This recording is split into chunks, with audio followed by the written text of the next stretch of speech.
après une dure journée de navigation au pré toute la journée, on arrive sur Sainte-Lucie.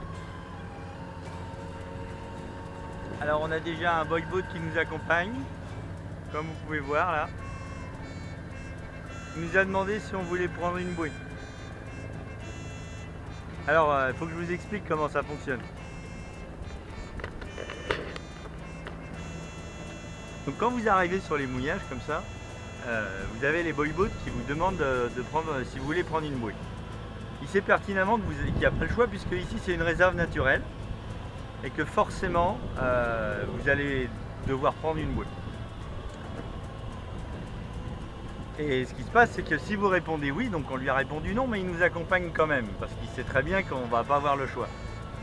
Mais si vous lui répondez oui, il vous accompagne, il vous montre la bouée, c'est lui qui décide de quelle bouée vous allez vous prendre.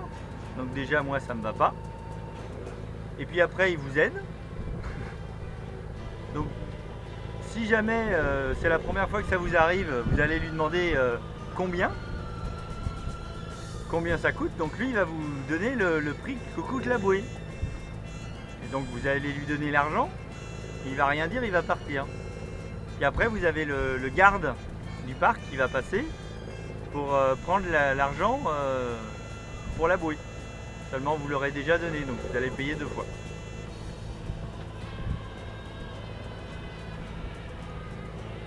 Donc le truc c'est quand on connaît pas, il y a un nombre de bateaux amis qui s'est fait avoir comme ça, mais parce qu'évidemment vous savez pas, il y a un gars qui vous propose une bouée. Vous pensez que c'est lui le gars du parc et en fait pas du tout.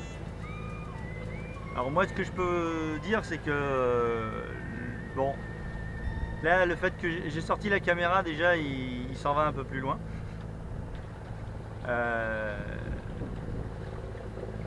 Donc prenez garde si vous prenez une bouée et que vous payez la bouée, assurez-vous que c'est bien le gars qui est chargé de récupérer l'argent pour les bouées à qui vous donnez l'argent. Bon, moi je me serais fait avoir sûrement si on m'avait pas prévenu. Donc c'est pour ça, je vous le dis. On va essayer de prendre une bouée là-bas. La question elle est est-ce que ça bouge, est-ce que ça bouge pas? Alors, moi je trouvais ça sympa d'essayer de prendre une bouée en bas des pitons. De passer une nuit là, c'est 1 ou 2 nuits d'ailleurs, avant de mettre cap sur Marigot. Elle est à con. Ouais, on va enrouler la grand voile. Ah, j'ai modifié mon invention.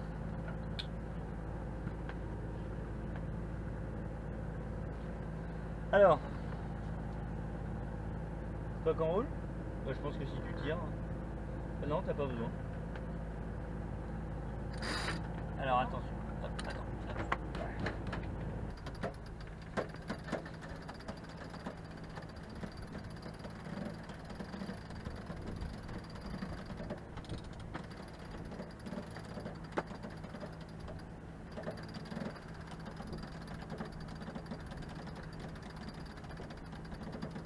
Allez. Et voilà. Vous avez vu comment ça fonctionne, c'est le même principe. Vent de face, vent arrière, pour prendre les riz. Voilà, c'est le même principe, on enroule. Au début, j'utilisais absolument pas le winch pour rentrer la grand voile.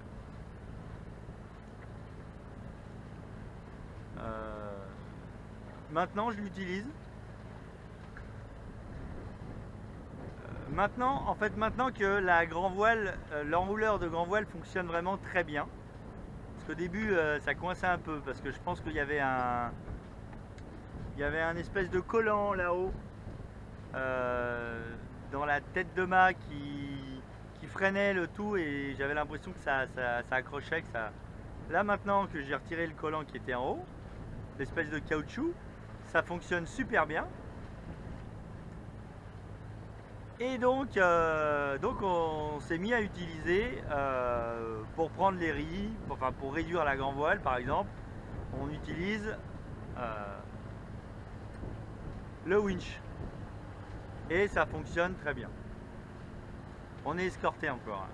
Il va revenir à l'attaque. Je sens qu'il va revenir à l'attaque.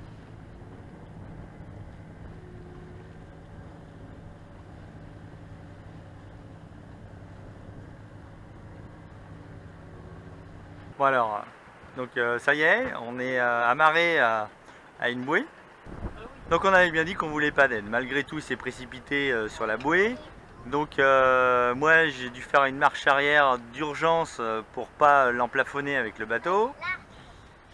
Bon, on lui a passé le bout, il a passé le bout dans la bouée. Et puis après ça, bon, il avait un petit thon. Donc il voulait nous vendre le poisson. Bon, c'est vrai que moi j'ai pas pêché, donc on s'est dit bon, maintenant qu'il nous a pris la bouée, il nous a aidé à mettre la bouée, il va nous réclamer des sous, ça n'a pas loupé. Et donc on a négocié avec le thon. Donc il nous a sorti un thon de 3 kg. Le thon de 3 kg, une fois vidé, il en fait plus qu'un. Bon. Moi j'aurais pesé, mais on s'en fout en fait. Donc on a négocié le thon plus l'aide à l'amarrage, donc lui il voulait beaucoup d'argent évidemment. On a négocié pour 50 ici.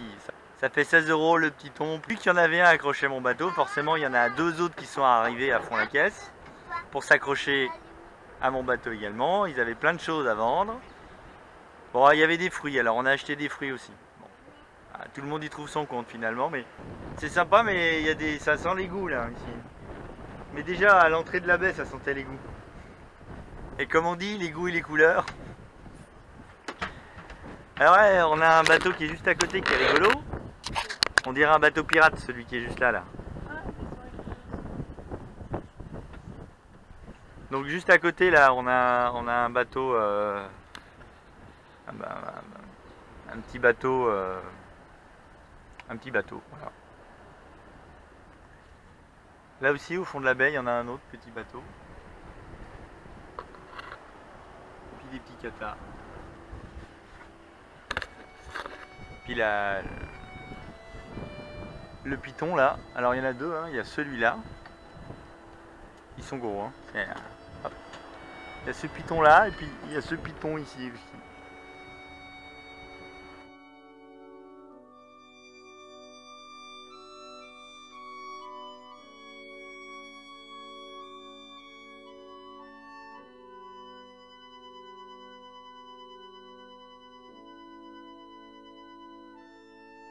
Eh bien, je vous dis à demain pour de nouvelles aventures.